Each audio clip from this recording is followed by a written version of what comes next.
এটা আমার জীবনের সেই দিন, যেদিন আমি আমার ছোট ছেলেকে পৃথিবীতে এনেছিলাম।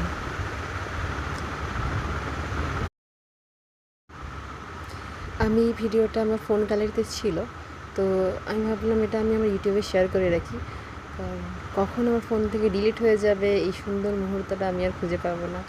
কারণ এই ভিডিওটা আমি যখনই দেখি আমি তখনই কেঁদে ফেলি, কারণ এই সিচুয়েশানটা আমার কাছে অনেকটাই টাফ ছিল। সেই মুহূর্তে আমার হাই প্রেশার ছিল, তো ডক্টর রিস্ক কী বলেছিল একটু, যার জন্য টেনশানে ছিলাম, অনেকটাই টেনশানে ছিলাম। আমি বুঝতে পারছিলাম না যে আমি তো ওটিতে যাচ্ছি, আবার ফিরে আসতে পারবো কি না, এইরকম প্রেশার ছিল আমার।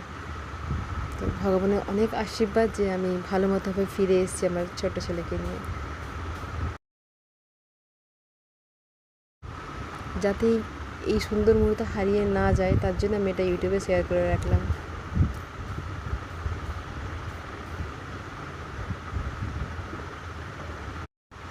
বাইরে সবাই দাঁড়িয়েছিল, ওয়েট করছিল, কারণ ওটি হতে একটু সময় নিয়েছিল, তো একটু টাইম টেকিং হয়েছিল, যার জন্য সবাই খুবই টেনশনে ছিল। আর খুবই সাপোর্টিং মেম্বার সবাই আমার জন্য, অনেক অনেক সবাই হেল্প করেছে। তো সবাইকে অসংখ্য ধন্যবাদ যারা এই মুহূর্তটাতে আমাকে সাপোর্ট করেছিল, আমার পাশে দাঁড়িয়েছিল।